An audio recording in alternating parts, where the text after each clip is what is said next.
Good afternoon, everyone, and welcome to today's update on COVID-19 in New Brunswick. Bonjour tout le monde et bienvenue à cette mise à jour sur le COVID-19 au Nouveau-Brunswick. Les porte-paroles aujourd'hui sont le médecin hygiéniste en chef, la Dr. Jennifer Russell, et le Premier ministre Blaine Higgs. Speaking on behalf of the province today are the Provincial Chief Medical Officer of Health, Dr. Jennifer Russell, and Premier Blaine Higgs. Dr. Russell.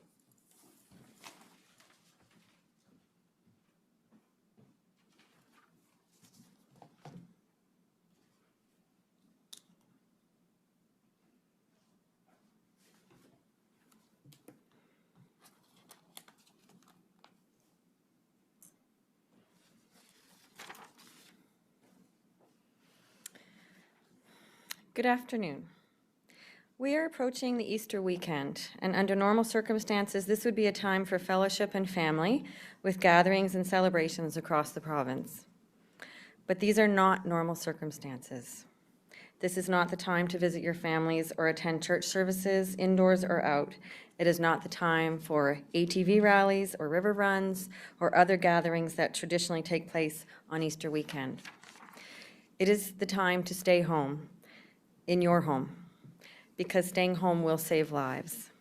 Ce n'est pas le temps de visiter votre famille, ni d'assister à un service religieux, que ce soit à l'intérieur ou à l'extérieur. Ce n'est pas le temps de prendre part à un rallye de VTT, à une descente de rivière en canot ou à tout autre type de rassemblement de masse qui a habituellement lieu pendant la fin de semaine de Pâques. C'est le temps de demeurer chez nous, chez vous, dans votre propre maison. En effet, demeurer à la maison permettra de sauver des vies. This is hard advice to follow, and I do understand that. The temptation to gather with friends and loved ones will be great this weekend. Long-standing traditions have to be set aside. You may think it's just my family or it's just my friends, but the COVID-19 virus may be an uninvited guest at your table, brought along by someone who has only mild symptoms or no symptoms at all. Don't let that happen. Today, there are 3 new confirmed cases of COVID-19 in New Brunswick, and this brings our total to 108. The new cases are as follows. In Zone 3, the Fredericton region, 2 individuals aged 60 to 69. Zone 6, Acadie-Bathurst, 1 individual aged 80 to 89. We are continuing to take steps to manage the impact of COVID-19 pandemic. One important action being taken is to ensure we have a safe and reliable supply of pharmaceuticals for those who need them. I know there are many people out there doing essential work for New Brunswickers, and we truly appreciate your efforts. Vous pouvez penser que ce n'est pas grave parce qu'il s'agit de membres de votre famille ou de vos amis. Cependant, la COVID-19 pourrait se présenter à votre table, invité involontairement par quelqu'un qui ne présente pas de symptômes que de symptômes légers, voire aucun symptôme. Ne laissez pas cela se produire. Aujourd'hui, j'annonce qu'il y a 3 nouveaux cas confirmés de COVID-19 au Nouveau-Brunswick, portant le total à 108 cas dans la province. Les nouveaux cas sont répartis comme suit. Les nouveaux cas incluent des 2 personnes âgées entre 60 et 69 ans dans la zone 3, région de Fredericton, une personne âgée entre 80 et 89 ans dans la zone 6, la région d'Acadie-Bathurst. Nous continuons à prendre des mesures pour gérer les répercussions de la pandémie de COVID-19. L'une des importantes mesures prises consiste à nous assurer que nous avons à notre disposition une réserve fiable et sécuritaire de produits pharmaceutiques pour ceux qui en ont besoin. I want to take a moment to thank New Brunswick pharmacists, pharmacy technicians, and their staff who are working hard to ensure all New Brunswickers continue to have access to their medications during this challenging time. New Brunswick's 233 pharmacies remain open. Our community pharmacists are playing a major role in supporting our health system's response to the pandemic. At a time when in-person access to many healthcare providers is restricted, pharmacists are facing a surge in interactions with members of the public. They are helping to reduce non-essential physician visits by extending expired prescriptions, providing emergency prescriptions, assessing and treating more minor ailments. Please do your part to protect pharmacists and their staff by going to the pharmacy only when it is absolutely necessary. Please do not go to the pharmacy if you think you have COVID-19 or you think that you might have it, or you think you have come into contact with someone who has it. Call your pharmacist to ask questions instead or arrange for curbside pickup or delivery of your medications. Veuillez contribuer à protéger nos pharmaciens et les membres de leur personnel en vous rendant à la pharmacie seulement quand il est absolument nécessaire de le faire. Ne vous rendez pas à la pharmacie si vous êtes infecté de la COVID-19 ou croyez que vous pourriez l'avoir contracté. Appelez plutôt votre pharmacien pour lui poser des questions ou obtenez vos médicaments par l'intermédiaire d'un service de cueillette sur place ou livraison. It appears that we are continuing to do better than many jurisdictions in terms of case numbers, hospitalizations, and severe illness. Whether this continues is up to you. It would be tragic to see an upsurge of cases after this weekend because people decided to have family gatherings over Easter against the advice of this office. There are other ways to celebrate the season. Family gatherings can take place virtually, with everyone safe in their own homes. Religious services can be live streamed, but no congregation members can be on site, and those operating video equipment must maintain physical distancing. With your cooperation, we will make Easter and all religious observations as safe as possible for everyone. Mass recreational events, big gatherings, will have to wait for another time when they can be conducted safely. Les cérémonies religieuses peuvent être diffusées en direct, mais aucun membre de la congrégation ne doit se trouver sur place et les personnes chargées de faire fonctionner la vidéo doivent respecter les règles de distanciation physique. Grâce à votre collaboration, nous rendrons cette fête de Pâques et toutes les cérémonies religieuses aussi sûres que possible pour toutes et tous. Les activités récréatives de groupe devront attendre à plus tard, lorsque sera possible de les faire en toute sécurité. You can also use this weekend to give thought to how you can show compassion for your fellow New Brunswickers. The Premier and I speak every day about case numbers and percentages, but we must remember these are people. They are men and women and children with lives and hopes and families. They need and deserve our compassion, especially now. Your neighbor may have COVID-19, or they may be concerned that they have come into contact with it, or they may be concerned about a loved one. They may be self-isolating to prevent the further spread of this disease. No one needs or deserves your fear, your contempt, or your condemnation. They need and deserve your compassion. Your neighbor, again, anybody who's concerned that they may have come into contact, whether they're in your community or not, I think we do have to be very, very aware of stigma, ostracization, and harassment. We really don't want to see any of those actions taking place. Votre voisin pourrait être infecté de la COVID-19 ou craindre d'avoir été en contact avec une personne qui l'a contracté. Votre voisin pourrait être en train de s'auto-isoler pour prévenir la propagation de cette maladie. Votre voisin ne mérite pas vos craintes, votre mépris, ni votre condamnation, et n'en a pas besoin non plus. Votre voisin mérite votre compassion et en a besoin présentement. This is a difficult time for anybody who is touched by COVID-19. The grieving process will be very difficult, as this isn't a time that we can have funerals that are in a normal way. This is not a time when we can actually visit loved ones in the hospital who have COVID-19. This is very, very emotionally challenging, and I think we have to respect that for everyone. So give your neighbor a call this weekend just to chat, or one of your loved ones that you know is isolated. Offer to pick up groceries, medications, or other needed supplies. Show them that you care and that you want them to regain their health as soon as possible, and tell them they are not alone. In particular, I would ask that this weekend you give thought to the plight of your elderly neighbors. It is a stressful time for many of them. They are separated from their families and struggling to maintain their independence. And while anyone of any age can contract COVID-19, it is among the elderly and those with underlying health conditions that this can be most severe. And I'm just going to quote some words from the American songwriter John Prine, who has toured here in New Brunswick, and I have many musician friends in town, and obviously there are many music fans in town in Fredericton and around the province who were fans of John Prine. And sadly, Mr. Prine died yesterday in New York of complications related to COVID-19. and he has a song called Hello in There. And he wrote of an elderly couple struggling with the isolation of old age. And he wrote, "You know that old trees just go stronger, and old rivers get wider every day, but old people just grow lonesome waiting for someone to say hello in there." This weekend, be that someone. Pick up the phone and say hello in there to a neighbor in need, or drop off something on their doorstep. Show compassion to your fellow New Brunswickers in this stressful time. I promise you, you will be glad you did. En fin de semaine, soyez cette personne. Dites bonjour et saluez un voisin dans le besoin. Faites preuve de compassion et l'égard de vos citoyens du Nouveau-Brunswick en ces cas difficiles et stressants.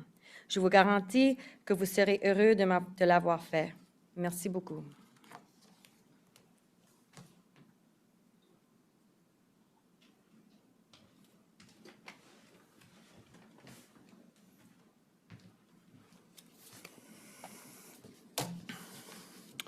Good afternoon. Bonjour. For many New Brunswickers, the Easter long weekend is traditionally a time to get together with family and friends. We attend church services, have big dinners, we visit, we go on an Easter egg hunt. This year must be different.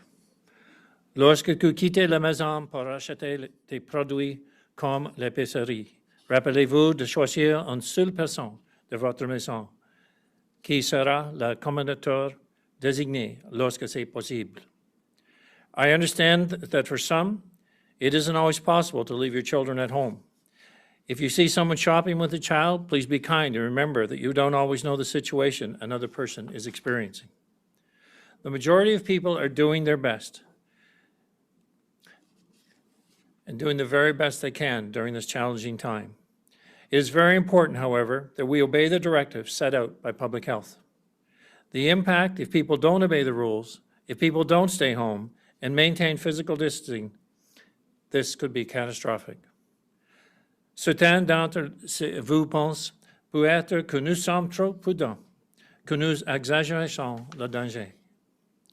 Vous pouvez voir les chiffres chaque jour, et si on se compare à d'autres endroits, le Nouveau-Brunswick se porte bien jusqu'à présent. Our numbers may not feel like they've increased that quickly. You might think that we have this handled, but now is not the time for complacency. We cannot be complacent. We must stay strong, stay focused, and stay home. Pour que les choses reviennent à la normale le plus rapidement possible, il est plus important que jamais de respecter la loi. The more people go out, visit friends, drop by to see family, the longer this will drag on for all of us.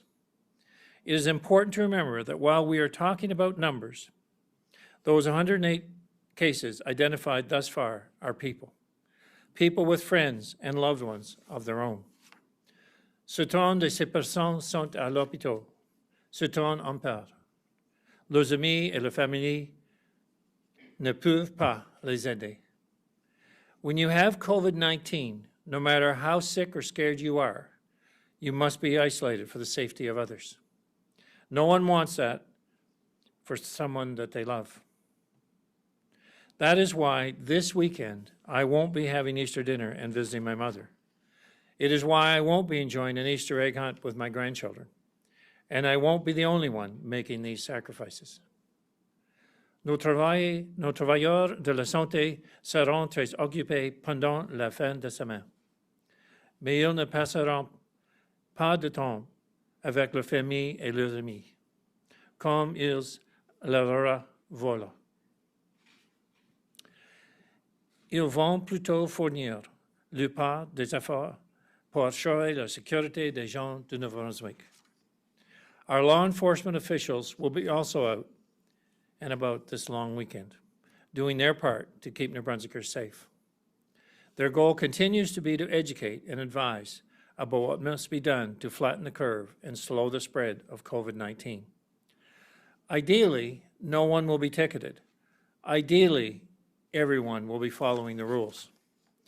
Si vous ne respectez pas la loi, si vous avez été averti et que vous continuez à ne pas respecter les règles et à mettre la vie de tout le monde en danger, il y aura des pénalités. If you make the decision to not obey the rules, there will be a cost. As we head into the long weekend, stay home and stay safe. Do this not just for yourselves, but for your family, your friends, and all New Brunswickers. If you do venture outside, ensure you are respecting the rules in regards to social distancing. Every person in this province has the power to make a difference. And all you need to do to make that difference is to follow the rules from public health. I understand it is difficult, especially as the weather gets better and this situation continues. If we follow the rules this weekend and stay home, we will possibly be able to enjoy the really good weather when it finally arrives.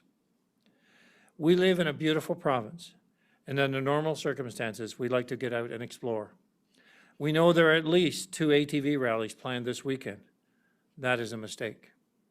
A rally exposes you to friends and neighbors unnecessarily. These are not normal circumstances. Please help us to control these symptoms, to control this disease, and to have it subside. Please don't travel any further than you must. To date, we have 108 cases identified positive out of 6,600 tests. Of the 108, 50 have recovered. While this is good news and shows we are gradually improving, that could all be lost this weekend. At a funeral in Newfoundland, 1 case became 17 and then grew to 143 cases, all from 1 person with no evident symptoms.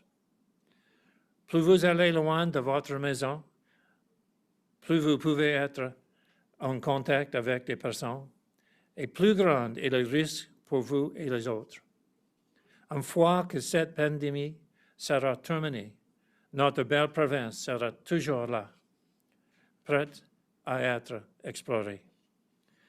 And one day it will be over. Every day that passes, we are one day closer to that moment. But before we reach that point, we know there will be some tough days ahead. More New Brunswickers will get sick. Some may not survive. None of us want to see this happen. This long weekend, you must do your part. This long weekend could be a turning point for New Brunswick. This long weekend could be the one where we say New Brunswickers are on the roadmap to recovery and that we can once again look forward to a summer COVID-free. Is it possible? Let's not make this weekend determine the otherwise. Let us move and continue to move in a direction of being safe, healthy, confident, capable, and looking after our neighbors and not taking unnecessary chances. Stay healthy and stay home. Thank you. Merci. Thank you, Premier. Merci, Monsieur le Premier Ministre. Merci, Dr. Russell. Thank you, Dr. Russell. We will now proceed with questions from the media. Each reporter will have 1 question. You have the right to pose your question in the language of your choice. Nous allons maintenant procéder aux questions des journalistes. Vous avez le droit de poser vos questions dans la langue de votre choix. And cause our current trends to reverse, because we want to see our current trends continue to get better. Andrew, do you have a quick follow-up? Yes, I do, and again, it's to the Premier. Thanks, Bruce. Ontario Premier Doug Ford has just held his daily press conference, and he said he's run out of patience with the testing not being done to the province's capacity. They can do 13,000 tests a day, so he wants 13,000 tests a day done. Obviously, New Brunswick, you said, has a capacity of 1,000, but we're not getting to 1,000. Are you going to get to the point where you demand this gets ramped up to 1,000? Well, I will start that question or answer, Andrew, but I think maybe Dr. Russell would like to speak to it as well. I appreciate that Ontario is in a different situation than we are here. Given the standards that we have put in place by the public health, we've followed those very closely. I think they've been explained numerous times. But the point of the situation is that, and I've said this too many times, we have enacted restrictions and put in place the protocols necessary to protect our citizens and to protect this virus from spreading. And if people follow those protocols, it won't matter how many people we test, because it won't change what we're doing in terms of how we have laid out a way to protect citizens. What will cause us to be into a situation like maybe we're seeing elsewhere is if people don't pay any attention to the rules, and they congregate and they put unnecessary exposure to themselves and to their family. Right now, knowing what we know and seeing what we're doing, and with the changes that have been made, the public health continue to evolve and allow our testing to be done where they feel it is most necessary to do so. We have the capability to ramp it up if need be, and we will. But we'll continue to follow the rules that are laid out by public health, because thus far, and with the rules we put in place physically, it would appear to be working. But I gave an example of where it could all go sideways. And the last thing that people cannot do is think, oh, this is over, or become complacent, because it just takes one or two people that are positive to infect an entire community and in one single event. And that could be an ATV rally way out in the middle of the woods with 30 of your friends, that they go and visit their family and so on and so on. And out in the middle of the woods, you're thinking, how nice is it here in New Brunswick? We don't have to worry about this out here. Well, yes, we do right now.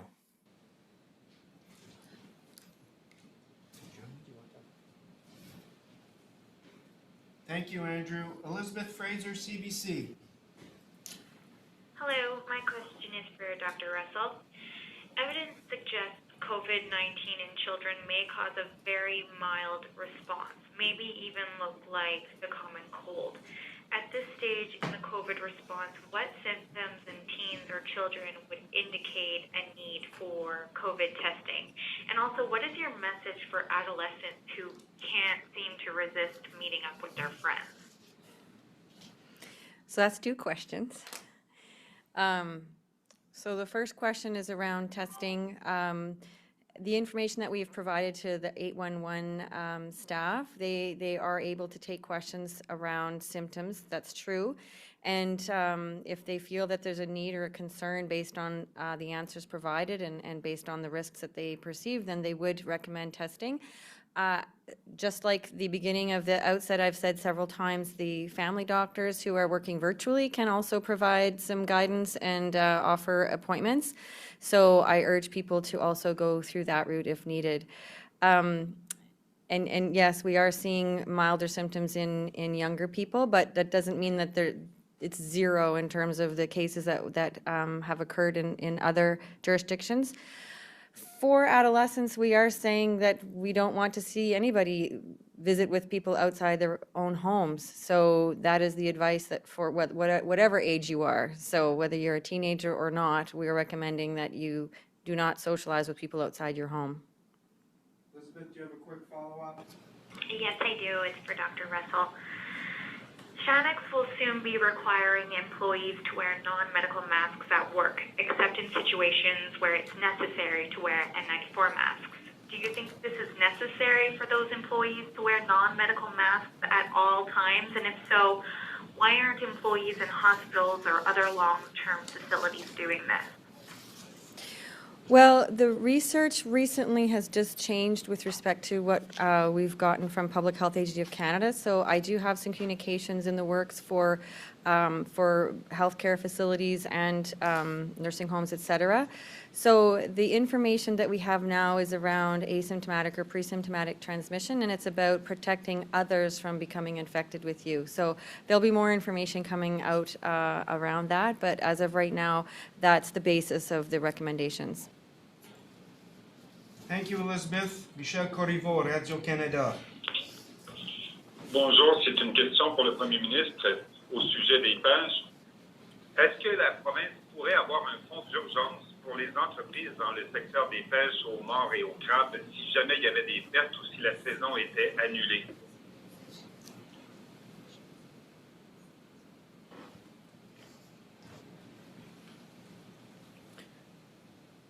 Yes, I think that's possible. I think that right now we're working with the federal government because DFO have to make the decision whether they will allow the fishing season to continue or not.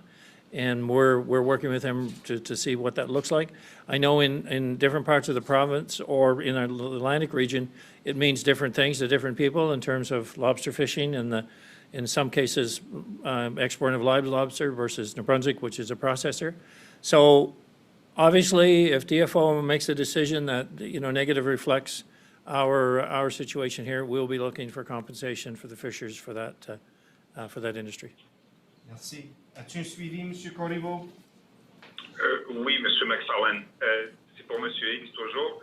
Alors, si les usines n'engagent pas tous les travailleurs habituels, là, je parle des usines de poissons, de transformation de fruits de mer, donc, et si les usines ferment carrément, est-ce qu'il y aura de l'aide pour les travailleuses et les travailleurs d'usines?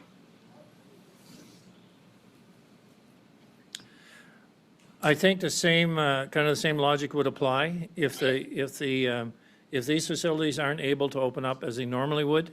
Then we'd have to look at what that means to the workers that would normally be covered, and also how that would reflect of a decision made totally for the COVID reasons, and that was the very basis on which funding was being applied to various individuals or companies around the province. So that logic would apply. I would say that right now there is a debate going on about temporary foreign workers, and I'm thinking that we probably have an opportunity in New Brunswick to look at maybe some of those businesses that were traditionally filled with temporary foreign workers, and they won't be available. As we look to restart our economy, we'll have to think of innovative ways to get our economy up and running in all sectors. But it's finding workers to be available to do that is going to be a critical component. Thank you. Merci, Michel. Vicky Hogarth, Merci. Charlotte County TV. Thanks, Bruce. My first question is for Dr. Russell. First, community transmission COVID-19 patient. New Brunswick is now speaking out about her experiences. She claims to have been self-isolating, practicing good hygiene, and only going out to walk her dog when she caught the virus. And obviously, we know that non-porous surfaces such as countertops and doorknobs transmit the virus better. But is it possible for porous materials like pet fur to transmit COVID-19, say if a person pets your dog while you're on a walk?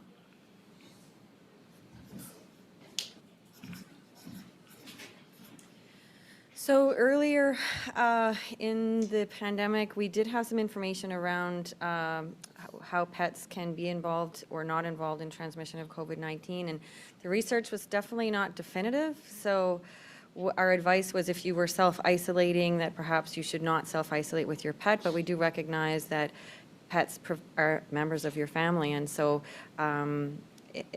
they provide emotional support, et cetera. So in this particular case, we don't have all the evidence around whether or not pets are transmitting or not, or whether they're vectors at this point. And so I think all I would say is make sure you practice really good hand hygiene, and I think you should really not let other people touch your pet, and when you're out in public, when you're walking your pet. And so that's my best advice around pets right now. Thank you. Vicky, do you have a follow-up? Yes, thank you. It's for the Premier. Premier Higgs, approximately how many Canadian nurses from New Brunswick work across the border in Maine? And have you spoken to Senator Collins recently? Do you know if she's reminded President Trump of our intertwined relationship, Maine and New Brunswick, and how their hospitals rely on Canadian nurses? Well, we certainly did indicate that in relation to the discussion we were having around Campbell Island and people's need to cross back and forth across the border, and that applied to all professions. I don't know exactly how many that actually have, work in the hospital, whether it be in Lubeck or vice versa, working in the St. Stephen Hospital. I can find out or ask for that information. As for speaking with Senator Collins, I have not spoken directly with Senator Collins. There would be people that within our departments that will have likely spoken to individuals there, because we are in contact with Maine officials about their situation, and also understanding their supplies. Most recently, we were asking about their supply situation and what they were in need of, and going back and forth. Because we are working together, not only with our own Canadian counterparts, but also our immediate neighbors. And despite what we recently would have seen, from the U.S. official position from President Trump, we basically feel it's important that we look after our neighbors around us, because at the end of the day, we each rely on each other. Thank you, Vicky. Mike Cameron, CTV. Thank you, Bruce. Asking a question of Dr. Russell on behalf of a person who contacted us.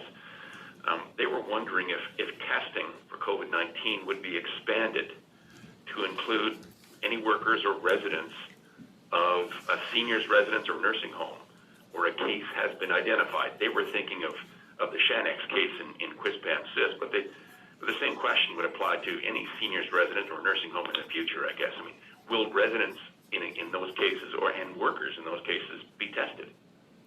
So each situation is assessed by my regional team based on the risk, based on exposure, et cetera. So those types of questions can't be answered in a broad way in terms of, each nursing home will be treated the same way. It'll always depend on the type of exposure and doing the contact tracing that would normally be done in that type of setting. So the testing would be based on the risk assessment that the regional team would do, and the appropriate people who need to be tested will be tested. Mike, do you have a follow-up? Yeah, for Dr. Russell again, if you don't mind. The doctor alluded to what looks like better numbers here in New Brunswick compared to other jurisdictions in terms of the number of cases that have been confirmed. For example, we are less than a third the number of cases of our neighboring jurisdiction in Nova Scotia. And I wonder if the doctor has come to any conclusion, or if she's investigating why that would be. Is it because of the numbers we're testing, or who we're testing, or how could that be? I mean, if Dr. Russell has come to any conclusions? I think it's very early in the pandemic to really come to conclusions, because again, we're continuing to monitor the numbers in terms of, things that we're looking at right now are based on whatever people's actions and activities were 2 weeks ago, really. So the picture that you get today is basically things that happened almost 2 weeks ago. So moving forward, that's really the snapshot in time that we have. With respect to testing, we have continually changed our case definition as the national case definition changed, which changes who we test in terms of prioritization. So we have expanded changed the case definition. We've expanded the testing criteria to no longer include the criteria of having traveled outside the province. So we are testing symptomatic people who have not traveled at this point in time. We are prioritizing healthcare workers and people in vulnerable situations and institutions.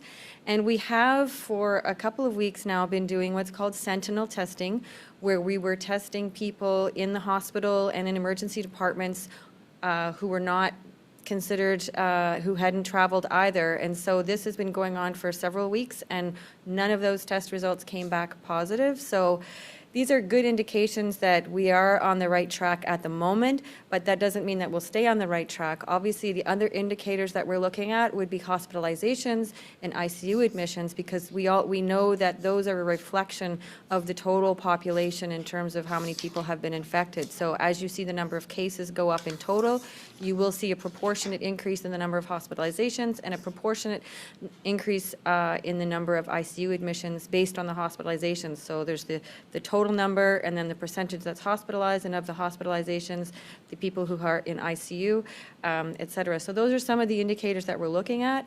And again, we're going to continue to do the testing based on the case definition and the criteria that we have right now. As the Premier said, we have the capacity to test up to 1,000 people a day. We have all of our testing centers up and running. We have access to 811. We have access to virtual care with family physicians. So I think that this will continue to evolve. We will continue to monitor and see what happens based on, again, the advice and the measures that are in place right now with respect to social distancing and no mass gatherings, et cetera, and only essential businesses are open. So all of these measures combined with the testing, with the advice, and with people following those recommendations and following the emergency measures that we have in place, I think all of this will continue to generate information. I did see somebody post something somewhere that they thought that we had peaked already here in New Brunswick, and I can't imagine that we have already. Again, we are going to keep our eyes open, continue to monitor, continue to look at the data, and continue to encourage everybody in New Brunswick to follow our recommendations. Thank you, Mike. Silas Brown, Global. Hi, Premier. We've heard from people in the Moncton area who are being pulled over by the RCMP and questioned about where they are going. The Kodiak RCMP is also telling the public that people can be pulled over and be fined if their travel is deemed to be non-essential. I have not been able to find anything myself in the state of emergency declaration that mentions anything about limiting travel within the province. So I'm curious, where this power is coming from, if it's coming from the state of emergency, and if not, why are police being allowed to conduct what effectively amounts to street checks? I guess, we are in unusual times right now without question. And although the directive is not to say, you can't go from point A to point B within our province, the directive is we encourage people to stay home and use their common sense and go for essential travel only. So to understand, and I personally, I commend the initiative of the police force or public safety to understand where people are going and why, because that helps us make better decisions on what's required to limit exposure. So if they find out, and I think there've been cases where people have crossed through communities, and I think crossed some of our borders, or tried to initially, maybe just for a coffee, and that's not an essential service. Maybe some think it is, but basically right now it's not. And I think so. For me, I'm saying the more understanding we have of where people are going, because we're getting a lot of questions from different communities to say, we don't want these people in our community. Well, I don't want to start putting borders up around communities, and right now we don't have a need to do that. But if people don't use their judgment and they're going into a community unnecessarily because they don't live there, and yet they're exposing people there, or they could themselves be exposed, why would you do that? Why would you put yourself at risk, or why would you put others at risk at a time like this? So the more information the safety officers can glean from stopping people, I'm not going to complain about it. I'll just look forward to hearing more about what's happening, and do we need to do more to prevent it. Thank you. Silas, do you have a follow-up?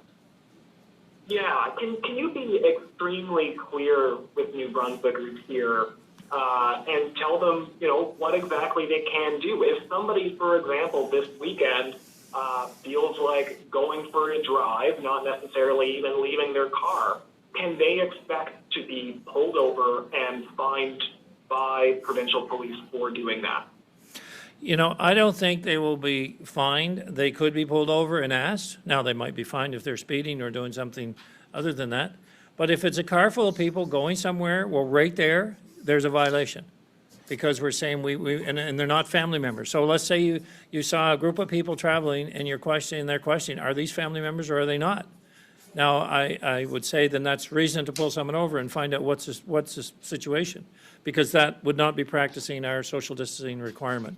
If someone, through the process says, they drive around their community, they don't get out of the car, they're family, they're not friends and neighbors just traveling, are we going to fine them for that? No, we're not going to fine them for that. But there is a common sense element here. That's what we're asking people to pay attention to. Don't take anything for granted. Don't take any unnecessary chances, because you're only exposing yourself and other ones and other loved ones that you could hurt inadvertently. Think about that, the example I used of the funeral home in Newfoundland, where one person went to 17 and went to around 150. And that's what it takes. It's just somebody who says, this isn't my problem. Well, it is. Every one of us has a duty here. Every one of us has an obligation. And I'm convinced that we can lead the country here in minimizing our exposure by doing what makes sense. Thank you, Silas. Kevin Bissett, Canadian Press. Question for the Premier. Premier, I want to follow up on question from Michelle Corvo earlier. While it is a federal decision, what advice are you giving Ottawa in regards to the opening of the spring fishing season in the province, and what impact could that have? Well, at this point, we would like to see it delayed. But that'll depend, we're working with our other provinces and what it means to others as well. But I think if we had a choice, it would be delayed at least for a few weeks and maybe a little longer. But we are, having these discussions with our officials and other provincial officials to determine what is the best outcome. Kevin, do you have a follow-up? Yeah, just quickly, if the season were canceled or at least reduced, who should be providing compensation? Should that be the province or Ottawa? It's a federal decision. DFO manages these resources, and if it comes to a point where the season is canceled, I mean, that is another whole new story. If it comes to a point where there's delayed, it can be recovered, but in either case, we would expect the federal government to compensate. Thank you, Kevin. Thank you. Thank you. Mathieu Wacomo, l'Acadie Nouvelle. Bonjour, je ne suis pas certain si ma question est pour Dr. Russell ou le Premier ministre. Je me demandais si la province avait toujours l'intention de publier ses projections concernant le nombre de cas et le pic éventuel, et si oui, à quel moment ce serait rendu public? Peux-tu le répéter une autre fois, s'il vous plaît? Oui, j'aimerais savoir si la province a toujours l'intention de publier ses projections du nombre de cas et le pic éventuel, et si oui, quand ce sera publié, quand ce sera rendu public. On sait que le Québec et l'Ontario, l'Alberta ont déjà rendu ça public, notamment. Yes, we will be publishing our information. In fact, we're reviewing with Public Health and with the Health Department and our new pandemic task force today. We hope we will be meeting as a COVID committee later today and Cabinet tomorrow. At this point in time, we could be ready to publish it tomorrow, but if not, it could be some early next week. But we're not talking weeks here, we're talking days. But when we publish it, it'll be information that is worthy of publishing. It'll be, estimates of like we have seen in other provinces of worst case, best case scenarios, and make it as relevant as we can, which is difficult in terms of the testing process and the number of cases that we actually have at this point, to determine, can we make an accurate projection at this stage? And that's been kind of the focus here, is how accurate can we be? We want to make sure people realize this is very, very real. The potential is very, very high. And so the situation that we present wants to be as accurate as possible, needs to be as accurate as possible. As-tu un suivi, M. Como? Oui. Thank you, Premier. Dr. Russell, êtes-vous d'accord avec la publication de ces projections-là, et pensez-vous que c'est une bonne idée, et pourquoi? Oui, je crois que c'est une bonne idée parce que ça nous donne des projections pour qu'on puisse vraiment faire des ajustements comme nécessaire pour la planification. Alors, les plans qui sont déjà mis à jour, qui sont déjà mis en place, s'il faut les ajuster, il faut vraiment avoir un plan qui inclut tous les détails, tous les scénarios, parce que si on planifie pour seulement quelque chose qu'on croit qu'il va arriver, puis on ne planifie pas pour le cas le plus pire, ça veut dire qu'il y aurait des surprises au niveau de planification, puis on ne sera pas préparé. Alors, c'est vraiment pour donner l'information au public, et c'est aussi pour informer la planification. Merci. Merci, M. Como. Danielle McCready, CBC. Hi there. My question is for the Premier. Public Safety Canada recently compiled a list of essential services as a guide for provinces to follow, but each province can kind of change that list as they deem necessary. In New Brunswick specifically, who compiles the list of essential services, and are we following the Public Safety Canada list?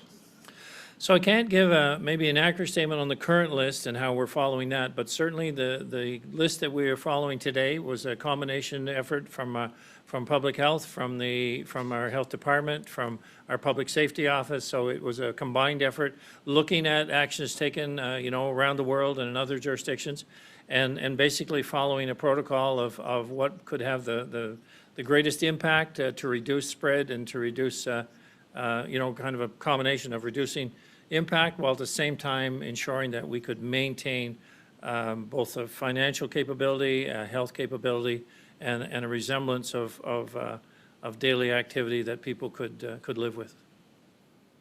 Do you have a follow-up, Danielle? Yeah, I've got a question for Russell. Doctor? There has been an issue of false negative tests in COVID-19 in Ontario. Has there been an issue of any false negative tests in here in New Brunswick? If so, how do you go about fixing those problems? I haven't been made aware of any false negative tests at this time. Thank you. Pascal Archnug, l'Acadie Nouvelle. Oui, bonjour. Ma question est pour le Premier ministre. Premier Higgs, I'm digging into how emergency measures compare in the Atlantic provinces, provincial measures. Nova Scotia has decided to offer targeted grants to affected businesses. I'm wondering, are you considering offering such grants in New Brunswick or perhaps other additional measures to what's being offered now? We are considering, Pascal, all aspects of the economic recovery model. So I believe with ONB and our Navigator program, we've had now over 1,200 businesses that have connected and seeking direction through the federal program as well as what could possibly be available provincially. We've said all along that our goal was to connect and fill the gap there. We're also looking strategically all over our province and saying, how do we get communities started back up? How do we get businesses started back up? How do we get lives back to normal? So even though our focus continues to be on health, we are also including in our focus now a recovery aspect of how do we get New Brunswick back. So yes, we don't exclude or any possibility that we will have to participate in a financial way provincially as well. And we had announced some programs to that effect. I spoke yesterday a little bit of individual programs as well as business-related programs that had a range. I think the business side was varied up to $1 million, I think, but it'll vary depending on the situation. Thank you. Monsieur Nog, as-tu un suivi? Wait, my question now is about more individuals. Nova Scotia has increased payments to social assistance recipients by $50 per person. Have you thought about doing the same in New Brunswick? So not directly. I'm sure social development are considering the aspects and the impacts on social assistance recipients so that we can certainly maintain them whole as well as we're looking with everyone else. So I haven't had that particular aspect brought forward at this stage, but I know we have looked at all cases of impact, the concerns on social assistance, the concern of mental health, the concerns of access. I have information, different stories that we're saying that people that need support need it now. We've been in touch with companies that want to support and be helpful in this process. So it is on the radar. I just am not aware of a particular initiative like you've described in Nova Scotia at this point. Merci, Monsieur Rachnog. Merci.